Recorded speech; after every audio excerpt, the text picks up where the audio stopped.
What's up, y'all? It's been a long day. You know, everyone has these very long days where they work all day, then they have to go to the gym. By the time they get home from the gym, it's really late at night. They don't have a bunch of time to cook.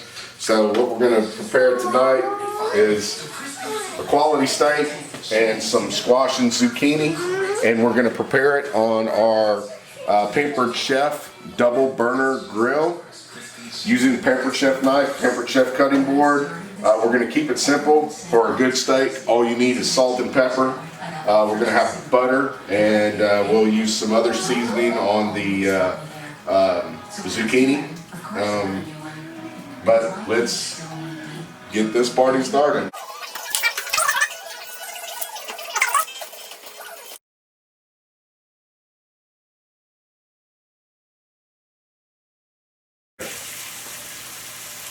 All right, now we're going to get the steak prepared. I've let the steak sit out to start achieving room temperature. It's still a little bit cool, but by the time the zucchini and squash is done, it should be at room temperature. So, the important thing is to be able to render the fat, even though I like it very, very rare. So I'm going to cut the steak right about here. And the reason why I'm cutting it is because she wants her steak at a different temperature than I want mine.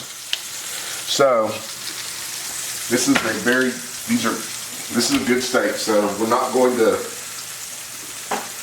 kill it with a bunch of seasoning. It's just going to be real simple. Salt. Try to do it this way. I'm going to put a little bit of salt. When I say a little bit, I mean, you know, generous. Flip it over.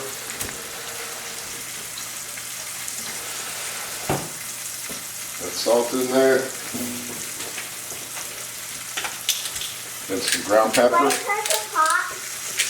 you cooking? I'm cooking some steak, Millie. Oh, I know what steak. Yeah, I watch steak.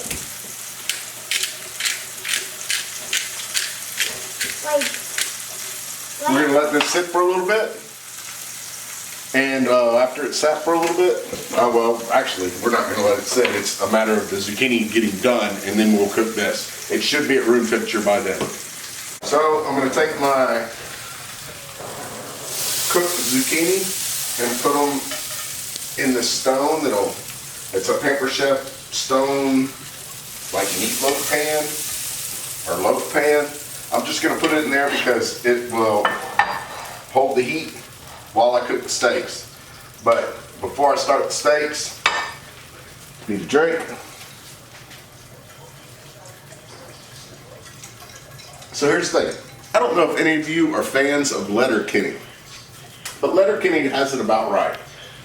A steak this thick should take a total of 4 minutes or less. 4 total minutes to cook.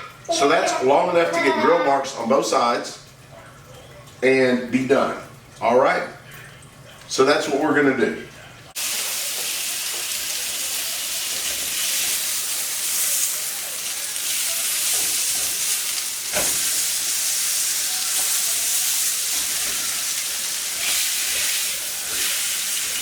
Another thing I like is this has an edge, so I can rest it up on the edge a bit. You can see that right here, this needs to be rendered down a bit more.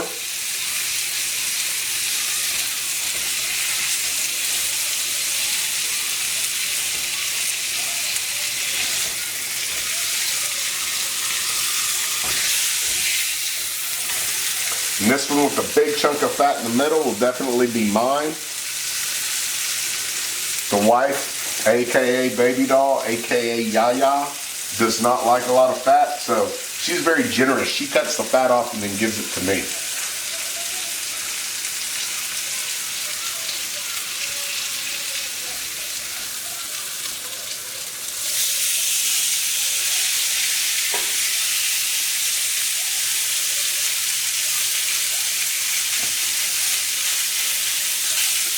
You can tell the steak's done this by touching on it, pushing on it a bit. This is still nice and rare. Not getting the grill marks I was looking for because I started to render it a little too early.